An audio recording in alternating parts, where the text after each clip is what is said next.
Hello hi எல்லாருக்கும் வணக்கம். Welcome to our channel. நான் வந்து இவ்வளோ நாள் அம்மா வீட்டில் இருந்தே பேபி இப்போ டெலிவரிக்காக நான் வந்தது.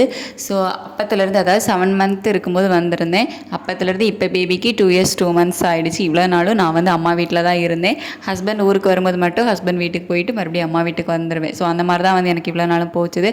பட் இப்போ வந்து ஹஸ்பண்ட் கூட அவங்க ஒர்க் பண்ணுற பிளேஸ்க்கு போகிறேன். ஸோ அதுக்காக தான் வந்து கிளம்பிட்டு இருக்கோம். இந்த பேக் வந்து ஃபுல்லாகவே வந்து பேபிக்காக, அதாவது ட்ரெயினில் வந்து நமக்கு தேவைப்படும்ல, ஸோ அந்த திங்ஸ் வைக்கிறதுக்காக தான் இந்த பேக் வந்து எடுத்து வச்சுருந்தேன். அதை தவிர லக்கேஜ் வந்து அதிகமாக எடுக்கல. ஒரு ட்ராலி, அதுக்கப்புறமா ஒரு பெரிய லக்கேஜ் பேக், அவ்வளோதான். அதுக்கப்புறம் 2 ஷோல்டர் பேக் ரெண்டுலேயுமே வந்துட்டு எங்களுக்கு ட்ரெயினில் தேவைப்படுற திங்ஸ், முக்கியமாக பேபிக்கு தேவைப்படுற திங்ஸ் தான் வந்து வச்சுருந்தோம். பேபி ஃபஸ்ட் டைமாக இப்போ தான் வந்து ட்ரெயின் ட்ராவல் பண்ண போகிறாரு. அதுவும் லாங் ட்ராவல் 20 ஹவர்ஸ் ஆகும் நாங்கள் வந்து போகிற பிளேஸை வந்து ரீச் பண்ணுறதுக்கு. ஸோ அவன் வந்து எப்படி ரியாக்ட் பண்ணுமா, அழுவானா, எப்படி இருப்பான் அப்படிங்கிறது வந்து எனக்கு சுத்தமாக ஐடியா கிடையாது. ஸோ அவனுக்கு பிடிச்சி அவனை வந்து ஜாலியாக எது வச்சு அதிகமாக விளையாடுவானோ, ஸோ அந்த மாதிரி பொருட்கள் பார்த்து எடுத்து வச்சேன். அதே மாதிரி சாக்லேட் கொடுத்தாலாம் அவர் வந்து கொஞ்சம் அமைதியாகிடுவார். ஸோ அந்த மாதிரி நிறைய சாக்லேட், ஸோ அந்த மாதிரி பொருட்கள் ஒவ்வொன்றும் வந்து நான் பார்த்து எடுத்து வச்சுட்டு இருந்தேன். என்னோட திங்ஸ் மிஸ் ஆனால் கூட பரவாயில்ல, அவனோட திங்ஸ் எதுவுமே மிஸ் ஆகிடக்கூடாது அப்படிங்கிறதுல கவனமாக இருந்தேன். அவனுக்கு தேவையான மெடிசின்ஸ் எல்லாமே முன்கூட்டியே நான் வந்து டாக்டர்கிட்ட போயிட்டு, இந்த மாதிரி நாங்கள் வந்து வெளியூர் போகிறோம், அவனுக்கு வந்து ஃபீவர் கோல்டு இந்த மாதிரி வந்துச்சுன்னா என்ன பண்ணுறது அப்படின்னு சொல்லிவிட்டு அதுக்கான மெடிசின்ஸ் எல்லாமே நான் வந்து வாங்கி வச்சுட்டேன். ஏன்னா நம்ம வந்து வெளியூர் போகிறோம், அந்த இடத்துல எப்படி இருக்கும் அப்படிங்கிறது நமக்கு தெரியாது. ஸோ அங்கே போயிட்டு பீடியாட்ரிஷன்லாம் உடனே பார்க்க முடியுமா அப்படிங்கிற எந்த ஒரு ஐடியாவும் இல்லாததுனால நான் முன்கூட்டியே அவனுக்கு தேவையான பொருள் எல்லாமே வந்து வாங்கி வச்சுட்டேன். மெடிசின்ஸ் வாங்கி வச்சுட்டேன். அவனுக்கு தேவையான ட்ரெஸ்ஸஸ் எல்லாமே, அவனுக்கு என்னென்ன தேவையோ அது எல்லாமே பார்த்து எடுத்து வச்சுருந்தேன். அதுக்கப்புறமா நாங்கள் வந்து கிளம்பிட்டோம். கிளம்புற டைம் பார்த்திங்க அப்படின்னா ரொம்பவே வந்து கஷ்டமாக இருந்துச்சு. நான் வந்து ஒரு 3 இயர்ஸாகவே வந்து அங்கேயே இருந்துட்டேன். பேபி வந்து ஒரு 2 இயர்ஸ் 2 மந்த்ஸாக வந்து இருந்துட்டார். அவனுக்கு அங்கே உள்ள அதே வந்து பழகிடுச்சு. இப்போ நம்ம வெளியூர் போகிறோம் அப்படிங்கும்போது அவனுக்கு சுத்தமாக வந்து ஐடியா இல்லை. அவர் ஏதோ நான் எப்படி ஹஸ்பண்ட் வீட்டுக்கு போயிட்டு திருப்பி ரிட்டன் வீட்டுக்கு வந்துடுவேன், ஸோ அந்த மாதிரி இதில் தான் அவர் இருந்தார்.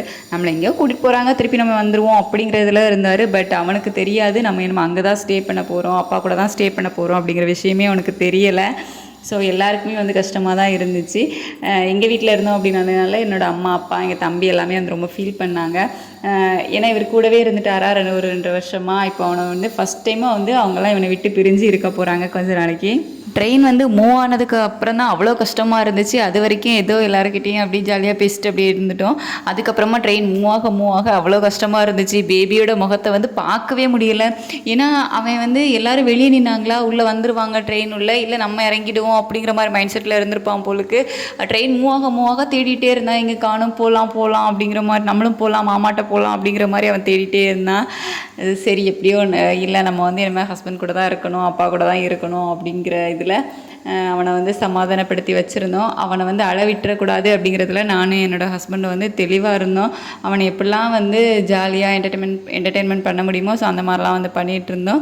அவங்க அப்பாவை தான் வந்து கொஞ்சம் படுத்தி எடுத்தார். அவன் வந்து விளையாடிட்டே இருந்தான் அப்படின்னா வந்து அழமாட்டான் அப்படிங்கிறதுனால ஸோ அவங்க அப்பாவை தான் கொஞ்சம் படுத்தி எடுத்துகிட்டு இருந்தான். நான் கொண்டு போன அந்த பொரி உருண்டெல்லாம் எடுத்துகிட்டு போயிருந்தேன், எடுக்கவே இல்லை. டாய்ஸ் கொடுத்தேன், வேண்டான்னு சொல்லிவிட்டு அவங்க அப்பா கூடவே தான் கொஞ்சம் நேரம் விளையாடிட்டு இருந்தார். அவனை வந்து சேட்டை பண்ணாத, அமைதியாரு, இப்படி பண்ணாத அப்படி பண்ணாத அப்படின்னு சொன்னோன்னா கண்டிப்பாக அவன் வந்து வேறு எல்லாரையும் வந்து மிஸ் பண்ண ஆரம்பிச்சிடுவான். ஏன்னா வீட்டில் வந்து தாத்தா பாட்டி மாமா அப்படின்னு அவர் வந்து ரொம்ப ஜாலியாக இருந்தவர்.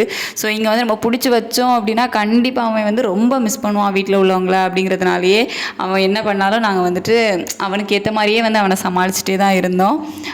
நாங்கள் வந்து ஒரு ஈவினிங் 3 o'clock போல் ட்ரெயினில் ஏறியிருப்போம்.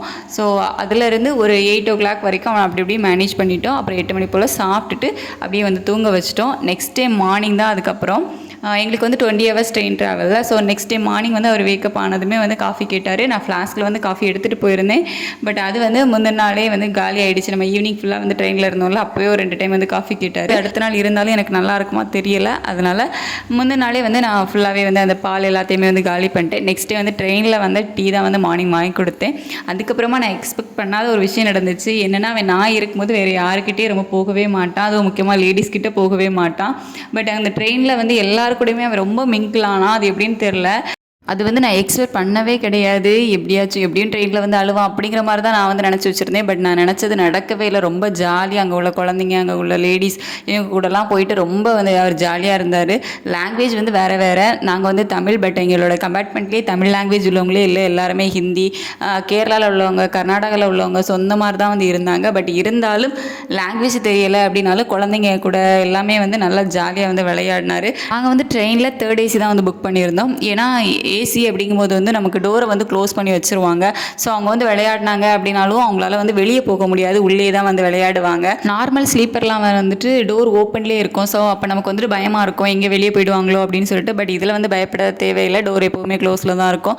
அதே மாதிரி விண்டோ வந்து நமக்கு க்ளோஸில் தான் இருக்கும். ஸோ அதனால் அதை நினச்செல்லாம் வந்து பயம் இல்லை. ரொம்ப தைரியமாகவே அவனை வந்து நாங்கள் விளையாட விட்டோம். பட் நாங்கள் வந்து பார்த்துட்டே தான் இருந்தோம் அவனை. ஸோ அவன் என்ன பண்ணுறான் என்ன அப்படின்னு சொல்லிட்டேன்னா, ரொம்ப சின்ன பையன்லாம் கீழே விழுந்துடக்கூடாது அப்படிங்கிறதுக்காக அவனை வந்து கவனிச்சிட்டே தான் வந்து இருந்தோம். ட்ரெயின் ட்ராவலில் இருந்த ஒரே ப்ராப்ளம், அவன் ஒழுங்காக சாப்பிடல, அவ்வளோதான். மற்றபடி வேறு ஒரு பிரச்சனையும் இல்லை. Train travel 20 hours train travel எங்களுக்கு ரொம்ப நல்லாவே வந்து போச்சுது.